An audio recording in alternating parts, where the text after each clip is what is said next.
मैं आज आपको घनानंद के बारे में जानकारी प्रदान करना चाहूँगा। हिंदी साहित्य के इतिहास में घनानंद रीतिकाल के अंतर्गत माने जाते हैं।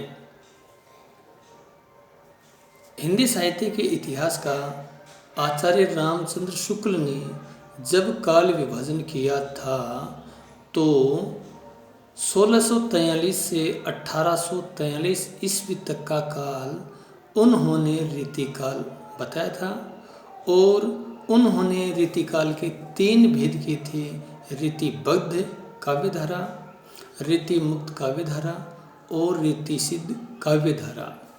रीतिबद्ध काव्यधारा तो रीतिकाल की वह काव्यधारा थी जिसमें रीतियों अर्थात परिपाटियों को ध्यान में रख करके काव्य सृजना की गई थी।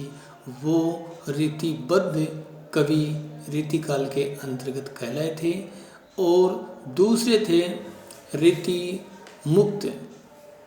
रीतिमुक्त रीतिकाल में वो कवि थे जिन्होंने अपने काव्य में रीतियों का और लक्षणों का अनुसरण नहीं किया।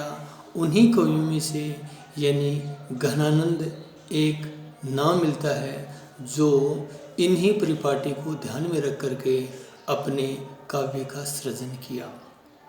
रीतिकाल की एक तीसरी प्रमुख काव्यधारा है रीतिसिद्ध कवि, जिन्होंने रीतियों को अपने काव्य में अपनाया भी और नहीं भी अपनाया।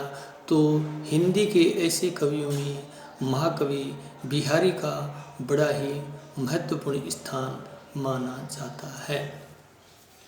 अब मैं घनानंद के बारे में आपको बताना चाहूँगा कि रीतिकाल के कवियों में घनानंद का बड़ा ही महत्वपूर्ण स्थान माना जाता है और उनके जन्म के संबंध में कुछ विद्वान इनका जो समय है वो अलग अलग निर्धारित करते हैं, लेकिन आचार्य रामचंद्र शुक्ल ने इनका समय संवत 1746 अर्थात 1689 ईस्वी और इनका मृत्यु का समय संवत 1796 अर्थात 1739 ईस्वी माना जाता है। कहते हैं कि जब नादिर शाह का आक्रमण हुआ था तो ये आक्रमण के दौरान मारे गए थे और उससे पहले के बारे में कहा जाता है कि वे मोहम्मद शाह रंगीले के दरबार में मीर मुंशी थे। मीर मुंशी होने के कारण दरबार के अनेक व्यक्ति उनसे जला करते थे। घनानंद का सुजान नामक एक नर्तकी से प्रेम हो गया था। इसी बात को लेकर के भी कुछ लोग चिढ़ गए थे। एक बार बादशाह के सामने कुछ लोगों ने घनानंद के गाने की प्रशंसा कर दी तो दरबार में यानी बादशाह ने घनानंद को बुलाया और गाना सुनने का आग्रह किया तो घनानंद ने मना कर दिया।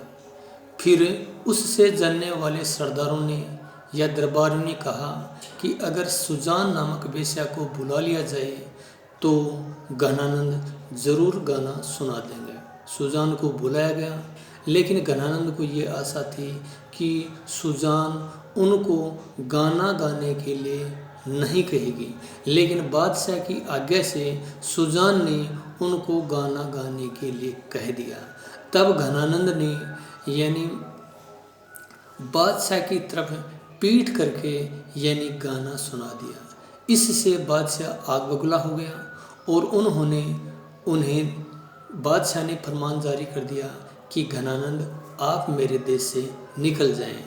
तो घनानंद ने देश त्याग करने के बाद में सुजान से कहा कि सुजान आप भी मेरे साथ चलो, लेकिन सुजान घनानंद के साथ नहीं गई और इससे घनानंद को धक्का लगा और उन्होंने यानी अपना जीवन दूसरी तरफ मोड़ लिया। इस घटना ने उनकी जीवन दृष्टि बदल दी और वे वृंदावन चले गए। वहाँ उन्होंने कृष्ण की भक्ति में स्वयं को लीन कर लिया।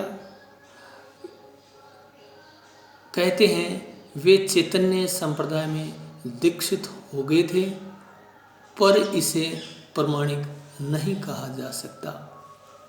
यह निश्चित है कि घनानंद ने कृष्ण भक्ति को स्वीकार कर लिया तथा उन्होंने कृष्ण भक्ति के कवित्व भी लिखे थे।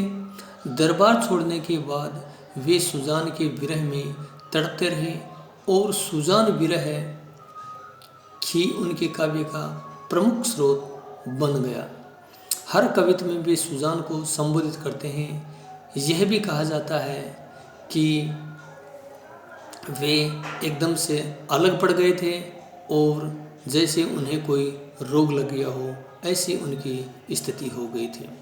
घनानंद जी शुद्ध कवि थे।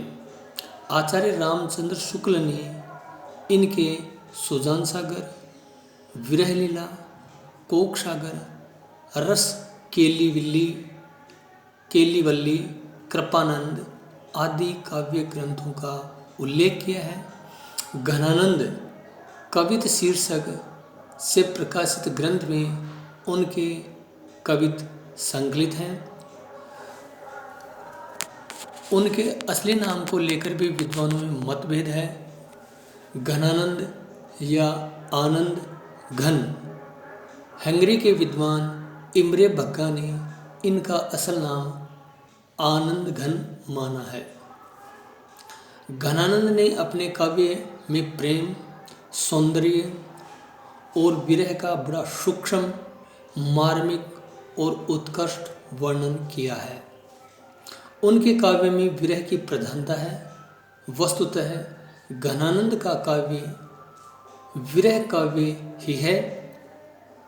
विरही हृदय की विभिन्न दशाओं और अनुभूतियों की व्यंजना उन्होंने अत्यंत कोमल और उदात्त भाव से ही की है।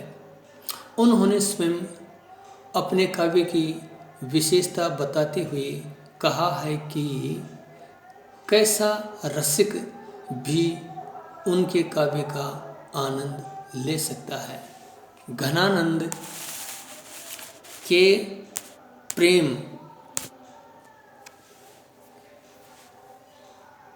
के ही कवि हैं, ब्रज भाषा में प्रवीण हैं, स्वच्छंद स्वभाव के ही हैं।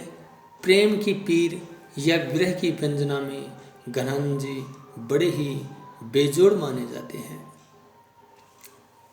लाक्षणिक मुहावरों द्वारा प्रयोगों से पुष्ट उनकी काव्य भाषा बहुत उत्कृष्ट है। उनकी कविता का मर्म प्रेम की पीर का अनुभव करने वाला ही समझ सकता है। वे रीतिकाल के अन्य कवियों के समान आचार्य बनने और लक्षण ग्रंथों की रचना करने के प्रबोधन में नहीं पड़े। विशुद्ध प्रेम की मार्मिक व्यंजना में ही उनकी रुचि थी। अपनी प्रेमिका के नाम को उन्होंने अपने आराध्य कृष्ण का नाम मानकर कृष्ण प्रेम को ही परवर्ती जीवन में महत्व दिया। वे सच्चे प्रेम प्रतीक थे। उन्होंने प्रेम को ही भक्ति के रूप में व्यक्त किया। इस प्रकार हिंदी साहित्य के इतिहास में रीतिकाल के कवियों में घनानंद जी का बड़ा ही महत्वपूर्ण स्थान माना जाता है। इनके काव्य के बारे में कहा भी जाता है